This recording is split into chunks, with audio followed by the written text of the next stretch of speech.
everyone, welcome back to the channel. It's been a while. Been 2 or 3 months since I've recorded anything. So had a lot going on. I've had to move in the meantime from my apartment to a basement apartment. So not any brewing going on right now because the kitchen, it's like a kitchenette, not really doesn't really support brewing, but that's okay. But I do still have in the fermenter that's been in there for, well, over 2 months. It happened during the move when I had brewed it. It's a brown ale. It's still at my old apartment, which is where my son still lives. And so I'm heading over there right now to go get it, and we'll get that bottled up and see what happens. I'm assuming it'll still be fine even after a couple months. Maybe it'll even be better. So it'll be interesting. And then we'll let it sit in the bottles and carbonate for, a couple weeks, 2.5 weeks, something like that. And then, like I said, we'll pop it open and see how it is after a couple months in the fermenter. All right, let's get going.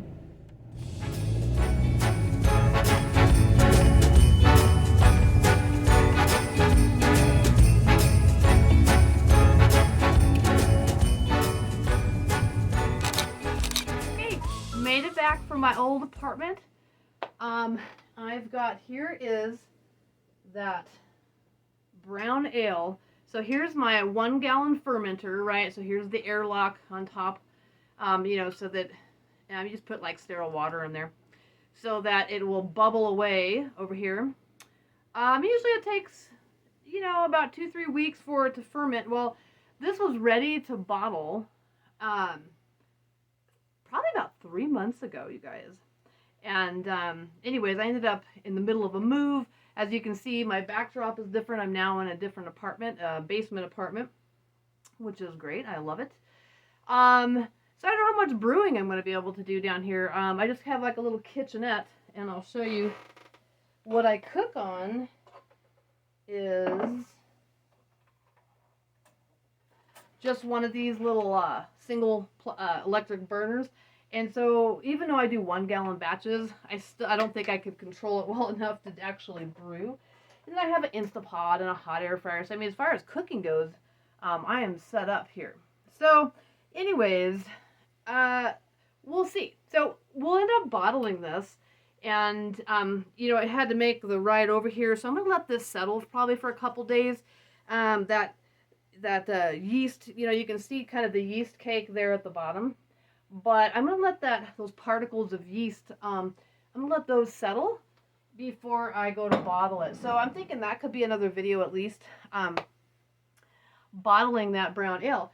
And on the way back from the apartment, I was thinking about, I have 1 bottle left. This is that Hefeweizen. So it's that German wheat beer. And if you watched my previous videos, this is the one, you guys, where I buy these kits for 1 gallon batches. And in the old days, I had done all grain. And the yeast I used was called Weihenstephan. It was those smack packs. They're made for 5 gallon batches. So I had made this before, and I just used the yeast that came with the kit. And they don't tell you what the yeast is. And it was good, but it didn't taste like my old all grain beer Hefeweizen that I used to make. That Weihenstephan yeast has a clove banana kind of bubblegummy flavor to it. So I thought, well, I went ahead and ordered if you guys remember this, I ordered a smack pack for 5 gallon. And then I ended up making 2 gallons of this. And I was like, well, do I split that? Do I try to like measure it out? Because it's a liquid. You actually break the nutrients in this big pack, if you're not familiar with those, and the nutrients then spread in that yeast. And I was like, so it's a liquid. And so I was like, well, do I try to divide it into 1 gallon things, or do I just divide it in half and just do more yeast? So I decided, what did I end up doing? I actually did end up dividing it into what I thought would be the right amount for 1 gallon. And I don't think I ever reported back to you guys on that. So, after like a week and a half, there was no activity in the fermenter whatsoever. I think it might have been actually the yeast I had delivered and it sat in the mailbox longer than it should have. I didn't realize it was there, so I don't think the yeast was good. So then I ended up going back and pitching the yeast that came with the kit and finished it out. And it actually still turned out decent. I mean, it doesn't taste like my old banana clove Weihenstephan because the Weihenstephan wasn't viable. But I ended up, that's hard to say, Weihenstephan being viable. But I ended up using the yeast that came with the kit again, and I knew that would still be good. So it turned out good. I have one bottle left here. So I thought, might as well pop that open. Yeah. So that was carbonated well. Well, at least it popped open nice. But it's got a nice color to it. Check this out. Let's see what kind of head. It's kind of more of like a sudsy head on it. But yeah, look, that carbonated really, really well.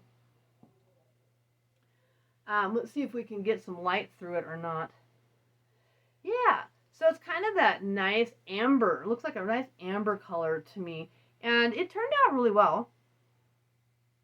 It has a slight smell of clove maybe, but not like my old yeast that I used to use. So,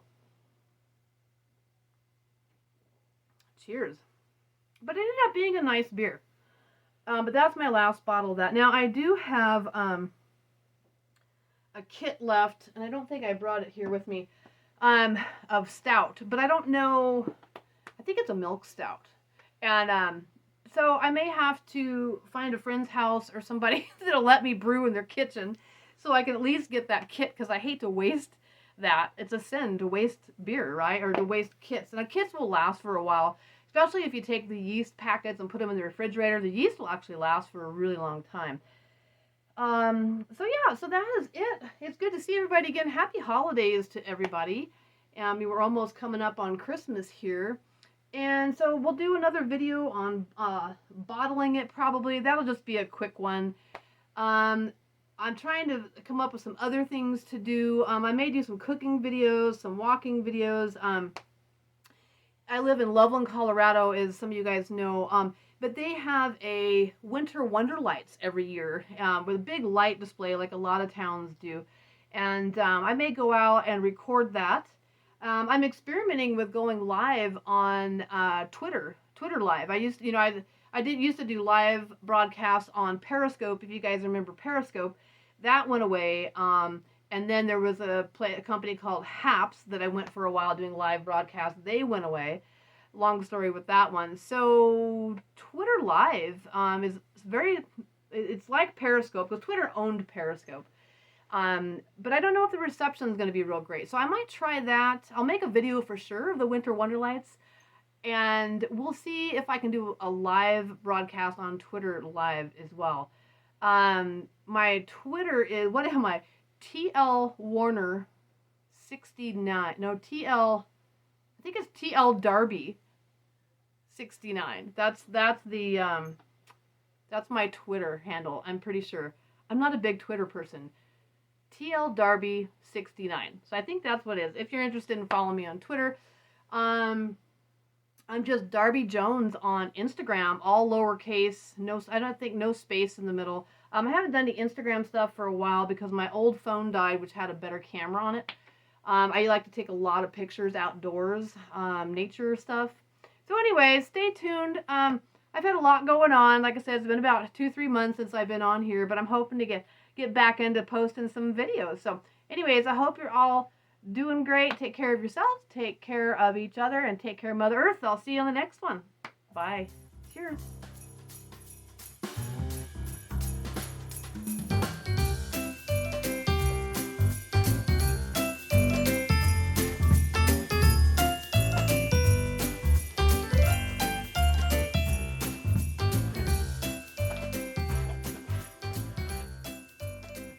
Okay, so you just thought you got rid of me. I'm still here. A couple things that I wanted to show you after I got done. Here is, remember I was telling you the stout. I thought it was a milk stout. This is an Irish stout. Here's that kit. So hopefully I can make that happen. So we'll see. We'll see about the Irish stout. And it comes with some flavoring grains. It's got the yeast, everything you need. Here's the malt extract. So that's the difference between all grain and malt extract. So when I used to do all grain, you buy, pounds of different grains and you put it in a mash tun. I made it mash tun out of like an igloo water cooler. And you put all the plumbing in it and filters and that kind of a thing. And then you end up with that mash that you use for the boil. Well, when you do malt extract, if you're not familiar with this, they basically have done all of that for you, and then they dehydrate it, right? So you end up with this malt extract. So you're not actually, you're still doing a boil, but you're not doing the mash. And then of course it comes with the hops, and then here's the yeast.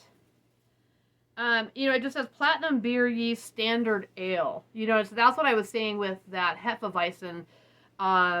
You don't know what kind of yeast you're getting. That's why I wanted to use my old one. They do tell you the hops though. Like this is bittering, which is common.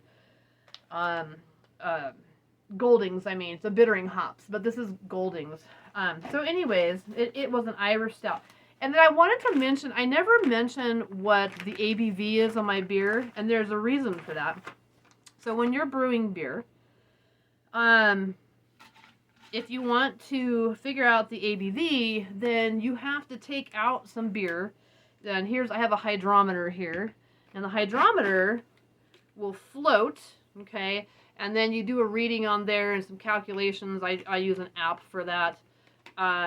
Anyways, and that's how you can figure out the ABV. But the test tube that I have, so you put it in a test tube, and then, here, I should have kept that out. This has got a bottle brush in there. But anyways, you have to fill this with beer, and then you float this in here, right, to figure out your ABV. All right, I want you to do the math. So when you're doing gallon batches, and I only get 7 pints out of a gallon, would you want to fill this test tube with this beer instead of drinking it, right? So when you're doing these gallon batches, this is a lot of beer. So, I decided, is it really worth figuring out the ABV? I mean, I can look on the internet and see kind of what the standard ABV is for this style beer. But anyways, I thought that was funny. I've always meant to show you guys that, and I never have. But that's why I never mention what the ABV ends up being on these. So anyways, all right, I think this time I'm really out of here. Bye, guys.